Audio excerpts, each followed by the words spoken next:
लगातार अटैक और हर गेंद पर प्रहार। आज टेस्ट क्रिकेट में इंग्लैंड जिस बेसबॉल का नाम लेकर दुनिया को डराता है, लेकिन अगर इतिहास को थोड़ा पीछे पलटें तो पता चलता है कि इस सोच की शुरुआत भारत के एक विस्फोटक बल्लेबाज वीरेंद्र सहवाग ने की थी। जब इंग्लैंड अभी टेस्ट क्रिकेट को सेशन बाय सेशन खेलता था, जब T20 क्रिकेट पैदा भी नहीं हुआ था, तब भी वीरेंद्र सहवाग टेस्ट क्रिकेट को T20 की तरह खेला करते थे।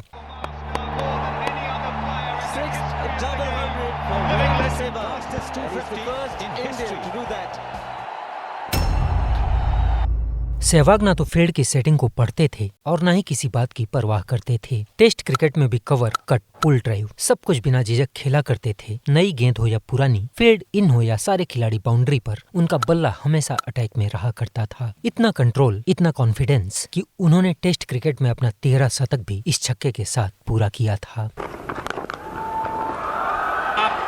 There it is. Huge six. 300. A brilliant 300. Is a new member in the 300 club. Virender Sehwag.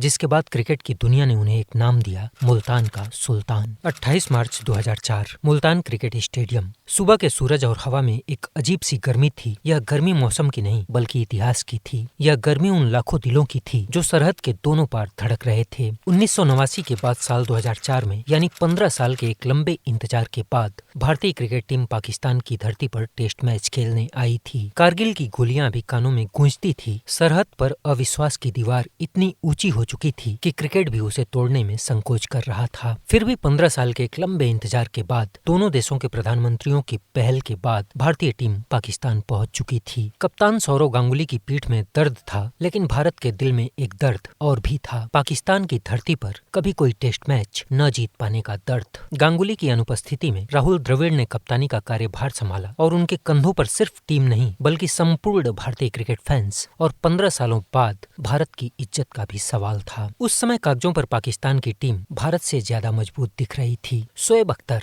जिसकी गेंद हवा को चीरती हुई आती और बल्लेबाजों के हौसले तोड़ देती थी। मोहम्मद सामी, जिसकी स्विंग बड़े से बड़े बल्लेबाजों को भी नाचने पर मजबूर कर देती थी। शब्बीर अहमद 7 फीट की ऊंचाई से गेंद को इतनी तेजी से उछालता कि बल्लेबाज को लगता जैसे आसमान से वज्रपात हो रहा हो। और फिर थी अब्दुल रज्जाक की धार और सकलैन मुश्ताक की चालाकी। और इन पाकिस्तानी खूंखार गेंदबाजों के सामने भारत की उम्मीदें टिकी थी सचिन, द्रविड़ और लक्ष्मण पर। लेकिन मुल्तान की उस पिच पर उस दिन जो कुछ भी हुआ वह पाकिस्तानियों ने कभी सोचा भी नहीं था। शोएब अख्तर ने मैच से पहले भारतीय बल्लेबाजों को खुली चुनौती दी थी कि नई गेंद पर भारतीय बल्लेबाजों की मेरे सामने कोई औकात नहीं है। यह बयान महज अख्तर का घमंड नहीं था बल्कि उस युग की हकीकत भी थी। ये वो दौर था जब अख्तर का नाम सुनते ही बड़े से बड़े बल्लेबाजों के पसीने छूट जाया करते थे। राहुल द्रविड़ ने टॉस जीता और उन्होंने पहले बल्लेबाजी करने का फैसला किया। वीरेंद्र सहवाग और आकाश चोपड़ा बल्लेबाजी के लिए मैदान पर आए। मोहम्मद सामी ने गेंद को हाथ में लिया, उसे चमकाया, फिर रनअप लेना शुरू किया। पहली गेंद तेज, तीखी, बाहर जाती हुई। सहवाग ने अपना बल्ला नहीं घुमाया। दूसरी गेंद फिर से वही लाइन, सहवाग ने फिर से छोड़ दिया। लेकिन तीसरी गेंद पर सब कुछ बदल गया। मोहम्मद सामी ने थोड़ी छोटी गेंद डाली और सहवाग ने एक झटके में बिना किसी हिचक के कवर ड्राइव खेल दिया। बल्ला इतनी तेजी से चला कि गेंद को बाउंड्री तक पहुंचने में सिर्फ 3 सेकंड का समय लगा। और सहवाग के इस मूड को देखकर पाकिस्तानी फील्डर्स एक दूसरे को देखने लगे। दूसरे ओवर के लिए शोएब अख्तर दूसरे छोर से आया। पहली ही गेंद 155 किलोमीटर प्रति घंटे की रफ्तार। सहवाग ने अपना पैर पीछे किया और एक शानदार कट शॉट खेल दिया। गेंद थर्ड मैन और पॉइंट के बीच से सरपट दौड़ी और बाउंड्री को पार कर गई। शोएब अख्तर की भौहें तन गई। उसने दूसरी गेंद और तेज फेंकी, लेकिन सहवाग ने इस बार ऑन साइड में फ्लिक मारा। गेंद इतनी तेजी से निकली कि फाइन लेग पर खड़ा फील्डर सिर्फ देखता रह गया। शोएब की भी कुटाई हो जाने के बाद इंजमाम ने फिर शब्बीर अहमद को बुलाया। शब्बीर अहमद 7 फीट लंबा गेंदबाज, शरीर से बिल्कुल हिष्ट पुष्ट, और गेंद फेंकते समय ऐसा लगता जैसे पहाड़ से कोई चट्टान लुढ़क कर नीचे आ रही हो। शब्बीर की पहली ही गेंद ने पिच पर गिरकर सहवाग के कंधे की ऊंचाई तक उछाल ली, लेकिन सहवाग ने बिना किसी डर के उस गेंद को थर्ड मैन के ऊपर से छक्का मार दिया। स्टेडियम में सन्नाटा टूटा। भारतीय फैंस चीखने लगे। दूसरे छोर पर आकाश चोपड़ा अभी अपनी धीमी गति से खेल रहे थे। उन्होंने अब तक सिर्फ 5 रन बनाए थे, लेकिन सहवाग सहवाग तो तूफान बन चुके थे। शब्बीर की अगली गेंद इस बार अच्छी लंबाई पर। सहवाग ने बैक फुट पर जाकर एक शानदार पंच लगाया और गेंद लॉन्ग ऑफ की बाउंड्री को पार कर गई। पाकिस्तानी कप्तान इंजमाम उल हक बेचैन हो चुके थे। उन्होंने फिर से शोएब अख्तर को बुलाया। शोएब अख्तर जो कभी किसी से हारा नहीं था, जिसकी गेंद से दुनिया के महान बल्लेबाज भी डरते थे, अब वह खुद के गुस्से में गेंद फेंक रहा था। लेकिन सहवाग शांत, केंद्रित और खतरनाक थे। शोएब की यह पहली गेंद, एक यॉर्कर की कोशिश। सहवाग ने एक झटके में बल्ला घुमाया और गेंद को स्क्वायर लेग के ऊपर से 4 रनों के लिए बाउंड्री के पार भेज दिया। इसी के साथ सहवाग ने अपने 50 रन भी पूरे कर लिए। 60 गेंदों में 50 रन टेस्ट क्रिकेट में यह किसी कमाल से कम नहीं था। Another cracking shot. What a way to get to your 50. धीरे धीरे सहवाग शोएब अख्तर की हेकड़ी निकाल रहे थे। पाकिस्तानी गेंदबाज हाफ रहे थे और पवेलियन से राहुल और सचिन तेंदुलकर भी मुस्कुरा रहे थे। शोएब, सामी और शब्बीर की कुटाई के बाद इंजमाम उल हक के पास अब सिर्फ एक आखिरी हथियार बचा था, स्पिन का जादूगर सकलैन मुश्ताक, जिसने अपनी फिरकी से दुनिया के महान बल्लेबाजों को भी नाचने पर मजबूर कर दिया था। इंजमाम को यकीन था कि अगर सहवाग को कोई रोक सकता है तो वह सकलैन ही रोक सकता है। सकलैन ने गेंद हाथ में ली, अपनी उंगलियों पर गेंद को घुमाया, फिर अपने खास अंदाज में रनअप लेना शुरू किया। पहली गेंद फुल लेग स्टंप के बाहर। सहवाग ने बिना एक पल गंवाए कलाई घुमाई और एक शानदार फ्लिक शॉट खेला और गेंद मिड विकेट की बाउंड्री को चूमती हुई 4 रनों के लिए बाउंड्री के पार निकल गई। सकलैन की आंखों में हैरानी थी। उसने अपनी दूसरी गेंद छोटी की, लेकिन सहवाग तो सहवाग थे। उन्होंने बैक फुट पर जाकर एक कड़ाकेदार कट लगाया और गेंद एक बार फिर 4 रनों के लिए पॉइंट की बाउंड्री को पार कर गई। सकलैन मुश्ताक का चेहरा लाल हो चुका था। वह स्पिनर जो हमेशा शांत रहता था, वह आज बेचैन दिखाई दे रहा था, क्योंकि उसके सामने आज कोई सामान्य बल्लेबाज नहीं था। उसके सामने खड़ा था नफजगढ़ का वह जाट, जो दुनिया के किसी भी गेंदबाज से डरता नहीं था। अगली गेंद सकलैन ने फ्लाइट देकर फेंकी। गेंद हवा में तैर रही थी, लेकिन सहवाग 2 कदम आगे बढ़े और गेंद बल्ले के बीचों बीच टकराई और लॉन्ग ऑन के ऊपर से 6 रनों के लिए स्टैंड में जा गिरी। इतना ऊंचा, इतना लंबा छक्का कि पाकिस्तानी फील्डर सिर्फ देखते रह गए। दूसरे छोर पर खड़े आकाश चोपड़ा का बल्ला जहां बाउंड्री के लिए तरस रहा था, वहीं सहवाग इतनी बेरहमी से खेल रहे थे कि जैसे लग रहा था कि यह कोई टेस्ट मैच नहीं बल्कि नेट की प्रैक्टिस चल रही हो। सकलैन मुश्ताक, जो कभी पाकिस्तान का सबसे भरोसेमंद हथियार हुआ करता था, उसे भी आज सहवाग ने 2 कौड़ी का गेंदबाज बना दिया था। भारत का स्कोर अब 111 रनों पर पहुंच चुका था और इसमें अकेले सहवाग के 78 रन थे। यह संख्या किसी आंकड़े से ज्यादा एक संदेश थी और इस संदेश में पाकिस्तानियों की हार तय लग रही थी। सकलैन ने एक बार फिर कोशिश की। इस बार उसने गेंद को और फ्लाइट दी। सहवाग ने एक बार फिर अपना बल्ला घुमाया, लेकिन गेंद बल्ले के बीचों बीच नहीं लगी। गेंद हवा में उठी और पाकिस्तानी फील्डर्स की आंखें चमक उठी। मोहम्मद सामी मिड ऑन पर दौड़ा। यह एक आसान कैच था, बहुत ही आसान, लेकिन कभी कभी किस्मत भी खेल में शामिल हो जाती है। यह गेंद सामी के हाथों से फिसल गई और सहवाग का कैच छूट गया। पाकिस्तानियों के बीच सन्नाटा छा गया। भारतीय दर्शकों की चीखें गूंज उठी और पाकिस्तानी खिलाड़ियों के चेहरे बता रहे थे कि यह कैच छोड़ना उन्हें कितना महंगा पड़ने वाला है, क्योंकि सहवाग जैसे बल्लेबाज को दूसरा मौका देना यह आत्महत्या के बराबर था। और उस दिन उस मैदान पर पाकिस्तान ने वही गलती कर दी थी। सहवाग का स्कोर अब 95 के पार था। शतक बस 5 रन दूर था और पाकिस्तानी कप्तान इंजमाम ने सोचा अभी सहवाग के ऊपर शतक का दबाव है और इंजमाम ने शोएब अख्तर को फिर से बुलाया। इंजमाम को लगा कि शतक के दबाव में शायद सहवाग गलती कर जाएं, लेकिन इंजमाम यह भूल गया था कि यह वीरेंद्र सहवाग हैं, जो दबाव को अपनी ताकत बना लेता है। शोएब अख्तर पहले से ही गुस्से में था। उसने पहली ही गेंद पूरी ताकत से फेंकी, लेकिन सहवाग ने एक शानदार कट शॉट खेला और गेंद 4 रनों के लिए बाउंड्री को पार कर गई। सहवाग अब 99 पर पहुंच चुके थे, अपने शतक से सिर्फ 1 रन दूर। शोएब अख्तर अब बौखला चुका था और उसने सहवाग को धमकी दी कि शतक से पहले मैं तुम्हारा जबड़ा तोड़ दूंगा। लेकिन सहवाग तो ठंडे दिमाग के जाट थे। उन्होंने सिर्फ मुस्कुराकर अख्तर को देखा, लेकिन सहवाग की इस मुस्कुराहट में अख्तर के बुखार की दवा छिपी हुई थी और अगली ही गेंद पर सहवाग ने वही किया जो उन्हें करना था। शोएब अख्तर ने एक तेज बाउंसर फेंकी, लेकिन सहवाग ने बिना किसी डर के एक अपर कट लगाया। गेंद थर्डमैन के बहुत ऊपर से उड़ती हुई 6 रनों के लिए स्टैंड में जा गिरी। सहवाग का शतक पूरा हो चुका था। In fact, his 6th century and his first against Pakistan. Thank you, sir, for your entertainment. पूरा स्टेडियम गूंज उठा। भारतीय ड्रेसिंग रूम से सभी खिलाड़ी बालकनी में आ गए। सचिन तेंदुलकर भी खड़े होकर ताली बजा रहे थे। राहुल द्रविड़ मुस्कुरा रहे थे। सौरव गांगुली, जो चोट की वजह से इस मैच को नहीं खेल रहे थे, वे भी खड़े होकर सहवाग का सम्मान कर रहे थे। सहवाग ने यह शतक सिर्फ 107 गेंदों में पूरा किया था, वो भी पाकिस्तान के सर्वश्रेष्ठ और खूंखार गेंदबाजों के खिलाफ। सहवाग की इस कुटाई के बाद शोएब अख्तर के चेहरे पर हार का भाव था। कप्तान इंजमाम सोच में डूबा हुआ था, लेकिन अपना शतक पूरा करने के बाद भारत का यह शेर पाकिस्तान की धरती पर किसी खुले सांड की तरह मैदान पर घूम रहा था, बिल्कुल बेलगाम, बेखौफ और बेरहम होकर। लेकिन इसी बीच सकलैन मुश्ताक ने आकाश चोपड़ा को 42 रन पर आउट कर दिया। भारत का पहला विकेट गिरा। पाकिस्तानी खिलाड़ियों में जोश की लहर दौड़ गई, लेकिन वे भूल गए थे कि सहवाग को विकेट गिरने से कोई फर्क नहीं पड़ता है। आकाश चोपड़ा के जाने के बाद क्रीज पर अब कप्तान राहुल द्रविड़ आ चुके थे, लेकिन किस्मत को आज कुछ और ही मंजूर था। मोहम्मद सामी की एक गेंद पर द्रविड़ सिर्फ 6 रन बनाकर पवेलियन वापस लौट गए। पाकिस्तान को लगा अब शायद मौका है, 2 विकेट गिर चुके हैं और भारत अब शायद दबाव में आ जाए, लेकिन वे भूल गए थे कि अब क्रीज पर कौन आने वाला है। सचिन रमेश तेंदुलकर। जब सचिन क्रीज की तरफ चले तो पूरा स्टेडियम शोर से गूंज उठा, क्योंकि मैदान पर अब सिर्फ 2 बल्लेबाज नहीं थे, बल्कि भारतीय क्रिकेट की 2 धरोहर थे। यह भारतीय क्रिकेट के 2 सबसे खतरनाक हथियार थे, एक गुरु और दूसरा शिष्य। और आज मुल्तान की इस पिच पर ये दोनों एक साथ खड़े थे। राहुल द्रविड़ के जाने के बाद सहवाग ने सकलैन मुश्ताक को एक बार फिर से देखा। उनकी आंखों में एक अजीब सी चमक थी। सहवाग हमेशा कहा करते थे कि ऑफ स्पिनर को तो मैं गेंदबाज ही नहीं मानता हूँ। मैं ऑफ स्पिनर को बॉलर नहीं मानता, क्योंकि सबसे आसान तरीका है बॉलिंग करने का ऑफ स्पिनर। हाँ, मतलब आज भी अगर मैं बैटिंग करूँ नेट में और अश्विन या मुरलीधरन या कोई हरभजन सिंह कोई भी बॉल डाले, तो मैं उनको भी आज भी बॉलर नहीं मानता ऑफ स्पिनर को।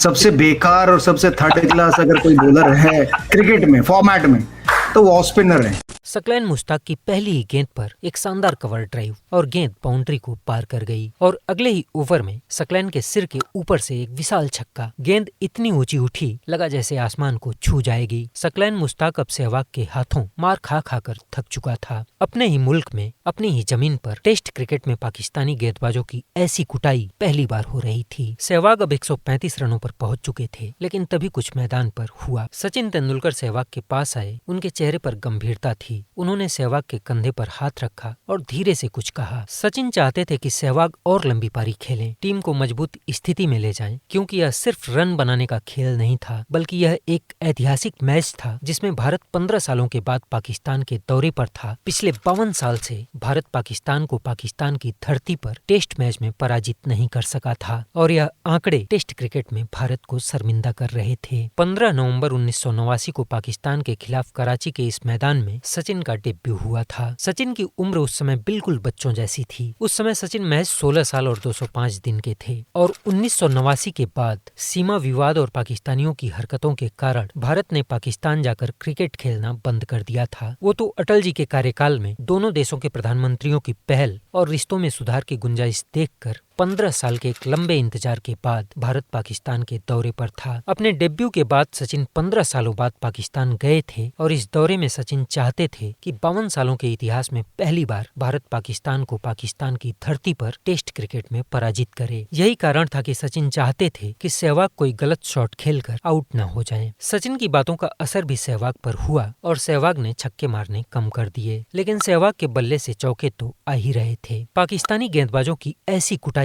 सालों से किसी ने नहीं की थी। हर गेंदबाज आता, कुटाई होती और वह अपना सिर झुकाकर चला जाता। 39वां ओवर। इंजमाम ने अब्दुल रज्जाक को गेंदबाजी के लिए बुलाया और अब्दुल रज्जाक को देखकर सहवाग का खून खौल उठा, क्योंकि कुछ ही देर पहले जब सकलैन मुश्ताक गेंदबाजी कर रहा था तब मिड ऑफ पर खड़ा होकर रज्जाक सहवाग को लगातार गालियां दिए जा रहा था और उस वक्त सहवाग सिर्फ इंतजार कर रहे थे कि कब रज्जाक गेंदबाजी के लिए आए और मैं मार मार कर इस गालीबाज रज्जाक की रोजी को खत्म कर दूं। और अब रज्जाक को गेंदबाजी पर देखकर सहवाग की आंखें चमक उठी। रज्जाक की पहली गेंद, सहवाग ने शानदार कट शॉट खेला और गेंद 4 रनों के लिए बाउंड्री को पार कर गई और उसी ओवर में सहवाग ने रज्जाक को 2 और चौके ठोककर रज्जाक की भी गेंदबाजी को वैसे ही तबाह कर दिया जैसे बाकियों का किया था। सचिन बीच बीच में सहवाग के पास आते, समझाते, शांत रहने को कहते, क्योंकि वह जानते थे सहवाग अगर गुस्से में आए तो गलत शॉट खेल सकते हैं। सकलैन मुश्ताक की गेंद पर सहवाग ने एक शानदार स्वीप शॉट खेला और गेंद 4 रनों के लिए बाउंड्री की तरफ भागी और इस चौके के साथ Sehwag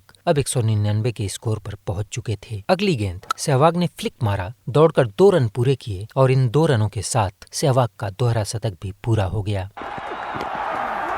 He gets it. Virender Sehwag, 201, 15th Indian to score. Test match double 100.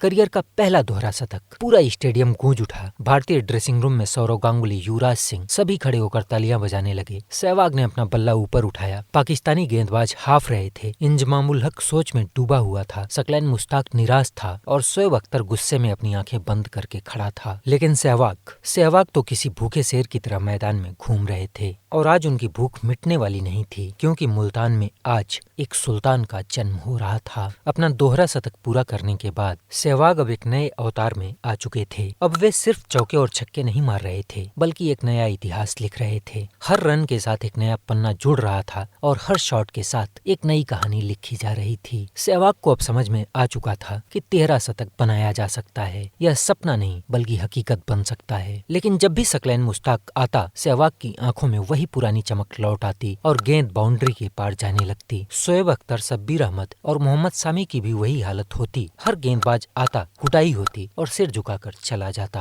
Pakistan अब पूरी तरह से धाराशायी हो चुका था। उसके गेंदबाज हाफ रहे थे, फील्डर्स थक चुके थे। इंजमामुल हक की आंखों में हार का साया दिखाई दे रहा था और तभी शोएब अख्तर की इस गेंद पर सहवाग ने 3 रन लिए और इसी के साथ उन्होंने अपने 250 रन भी पूरे कर लिए। 250 for Virendra Sehwag. कुछ देर बाद सहवाग का यह शॉट और गेंद सिर्फ 2 सेकंड में बाउंड्री को पार कर गई। इस चौके के साथ अब सहवाग 282 रन पर पहुंच चुके थे और इसी के साथ सहवाग ने एक नया इतिहास लिख दिया था। सहवाग ने वीवीएस लक्ष्मण के 281 रनों के रिकॉर्ड को तोड़ दिया था। अब वह भारत के सर्वोच्च व्यक्तिगत स्कोरर बन चुके थे। वीवीएस लक्ष्मण का यह महान रिकॉर्ड सहवाग के सामने नतमस्तक हो चुका था। भारतीय ड्रेसिंग रूम में खड़े वीवीएस लक्ष्मण मुस्कुरा रहे थे। उन्होंने खड़े होकर सहवाग के लिए ताली बजाई, क्योंकि महान खिलाड़ी कभी नहीं करते, वे खुशी मनाते हैं। वीवीएस लक्ष्मण को भी पता था कि आज सहवाग कुछ ऐसा कर रहे हैं जो भारतीय क्रिकेट में हमेशा याद रहेगा। और अगली 2 गेंदों पर सहवाग ने फिर से शब्बीर को 2 चौका ठोका। 3 गेंद, 3 चौके और चौकों की हैट्रिक। शब्बीर अहमद की आंखों में आंसू आ सकते थे, लेकिन यह क्रिकेट था, यहाँ रोने की जगह नहीं होती। सहवाग अब 295 रनों पर पहुंच चुके थे। 13 शतक सिर्फ 5 रन दूर था। सहवाग सचिन के पास आए, दोनों में कुछ बातें हुई और सहवाग ने सचिन से कहा, अगर सकलैन मुश्ताक आया तो मैं उसे छक्का मारकर अपना 13 शतक पूरा करूंगा। सचिन ने भी मुस्कुरा कर कहा, अब तेरा जो मन है वो कर तू। गुरु ने शिष्य को आजादी दे दी थी और शिष्य ने तय कर लिया था कि इतिहास कैसे लिखना है। और किस्मत का खेल देखिए कि इंजमामुल हक ने अगला ओवर सकलैन मुश्ताक को ही दे दिया। शायद इंजमाम को भी पता था कि अब कुछ भी रोका नहीं जा सकता है। सकलैन ने गेंद फेंकी, सहवाग 2 कदम आगे बढ़े, बल्ला घुमाया, बल्ले से टकराकर गेंद हवा में उड़ी और 6 रनों के लिए स्टैंड में जा गिरी। सहवाग के 300 रन पूरे हो चुके थे। भारत की पहली ट्रिपल सेंचुरी। पूरा स्टेडियम गूंज उठा। भारतीय दर्शक पागलों की तरह चीख रहे थे और सहवाग के इस कारनामे पर कुछ पाकिस्तानी दर्शक भी तालियां बजा रहे थे। शायद वीरेंद्र सहवाग दुनिया के पहले ऐसे विस्फोटक बल्लेबाज थे जो अपना 13 शतक भी छक्के के साथ पूरा करने की हिम्मत रखते थे। सचिन तेंदुलकर दौड़कर सहवाग के पास आए। दोनों की आंखों में खुशी के आंसू थे। ड्रेसिंग रूम में सभी खड़े होकर सहवाग के लिए तालियां बजा रहे थे। दूसरे छोर पर खड़े सचिन तेंदुलकर भी शानदार खेल रहे थे। अब सचिन भी 165 रन पर पहुंच चुके थे। सहवाग और सचिन के बीच अब यह साझेदारी 336 रनों तक पहुंच चुकी थी। भारत की तीसरे विकेट के लिए सर्वोच्च साझेदारी। और अगले ही ओवर में सहवाग ने शोएब अख्तर को फिर से एक शानदार चौका ठोका। लग रहा था आज सहवाग ब्रायन लारा के 400 के रिकॉर्ड को भी छू सकते हैं। लेकिन तभी 126वें ओवर की पहली गेंद मोहम्मद सामी ने गेंद फेंकी। सहवाग ने शॉट खेला, गेंद बल्ले का किनारा लेकर स्लिप में गई और सहवाग 309 रन बनाकर आउट हो गए। 375 गेंदों में 309 रन, जिसमें 39 चौके और 6 छक्के शामिल थे। सहवाग जब पवेलियन लौटे तो पूरा स्टेडियम खड़ा होकर उन्हें सलाम कर रहा था, क्योंकि आज उन्होंने सिर्फ रन नहीं बनाए थे, बल्कि उन्होंने टेस्ट क्रिकेट को एक नया आयाम दे दिया था। लेकिन यह कहानी यहीं खत्म नहीं हुई थी। सचिन तेंदुलकर अभी भी क्रीज पर थे। वे भी शानदार खेल रहे थे। सचिन अब 194 रन बना चुके थे। दोहरा शतक अब सिर्फ 6 रन सचिन से दूर था। पूरा भारत अपनी सांस रोककर सचिन के भी दोहरे शतक का इंतजार कर रहा था। लेकिन तभी राहुल द्रविड़ ने पारी की घोषणा का संकेत दे दिया। भारत ने 675 रन पर अपनी पारी घोषित कर दी। सचिन तेंदुलकर 194 रन पर अटक गए। उनके चेहरे पर सदमा था। ड्रेसिंग रूम में तनाव था, क्योंकि राहुल द्रविड़ का यह फैसला किसी की समझ में नहीं आया। इस घटना के बारे में कोच जॉन राइट ने बाद में अपनी किताब में लिखा, सचिन ने उस वक्त निराश महसूस किया, लेकिन सचिन ने किसी से कुछ भी नहीं कहा। युवराज सिंह ने बाद में इस घटना का जिक्र किया और उन्होंने कहा सचिन सिर्फ 1 ओवर में 6 रन बना सकते थे, सिर्फ 1 ओवर बाद भी पारी को घोषित किया जा सकता था। लेकिन दिन का खेल जब खत्म हुआ और सचिन ने मोइन खान को आउट किया तो सचिन और राहुल द्रविड़ दोनों जश्न मनाते हुए मैदान से वापस लौट रहे थे और अगले दिन भारत ने पाकिस्तान की पारी को 407 रनों पर समेट दिया। इरफान पठान ने 4 विकेट लिए, अनिल कुंबले ने 2, सचिन ने भी 2 विकेट अपने नाम किए। भारत के पास अब 268 रनों की बढ़त थी, लिहाजा पाकिस्तान को मजबूर होकर फॉलो ऑन खेलना पड़ा और दूसरी पारी में कुंबले ने एक बार फिर तबाही मचा दी। कुंबले ने 6 बल्लेबाजों को आउट किया, इरफान पठान ने 2 विकेट लिए और पाकिस्तान 216 रनों पर ऑल आउट हो गया। That's gone in the air. That should be out, and victory for India.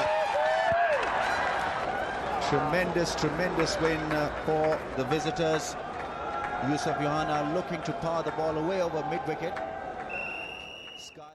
Bharat ने एक पारी और 52 रनों से पाकिस्तान को पूरी तरह से पराजित कर दिया। यह सिर्फ जीत नहीं थी, यह पाकिस्तान की धरती पर भारत की पहली टेस्ट जीत थी। सहवाग को मैन ऑफ द मैच दिया गया, लेकिन असली इनाम तो वह नाम था जो उस दिन सहवाग को विश्व क्रिकेट ने दिया, मुल्तान का सुल्तान। क्योंकि भारत के इस जाट ने मुल्तान में ऐसा तूफान मचाया था जिसने पाकिस्तान को उसी की जमीन पर धूल चटाकर अख्तर के रफ्तार की हेकड़ी भी निकाली और सकलैन की चालाकी को भी चकनाचूर किया। बाद में सहवाग ने उस बल्ले की नीलामी की जिससे उन्होंने 309 रन बनाए थे। उस नीलामी में 70,000 रुपए मिले और वह पूरी रकम उन्होंने 2004 के सुनामी पीड़ितों को दान कर दी। क्योंकि सहवाग सिर्फ मैदान पर ही नहीं बल्कि मैदान के बाहर भी हीरो ही थे। आज वीरेंद्र सहवाग को रिटायर हुए लगभग 10 साल बीत चुके हैं, लेकिन आज 10 साल बाद भी भारत को सहवाग जैसा बेखौफ बल्लेबाज नहीं मिला जो टेस्ट क्रिकेट को T20 की तरह खेल सके। तो साथियों, यह थी कहानी उस दिन की, उस पारी की, उस इतिहास की जो हमेशा के लिए क्रिकेट के सुनहरे पन्नों में लिखी गई। और जब भी कोई पूछेगा कि टेस्ट क्रिकेट में सबसे खतरनाक, सबसे बेखौफ पारी कौन सी थी, तो जवाब एक ही होगा, वीरेंद्र सहवाग, मुल्तान का सुल्तान, 309 रन। आप सहवाग की इस पारी को 10 में से कितने नंबर देंगे, कमेंट में जरूर बताइएगा।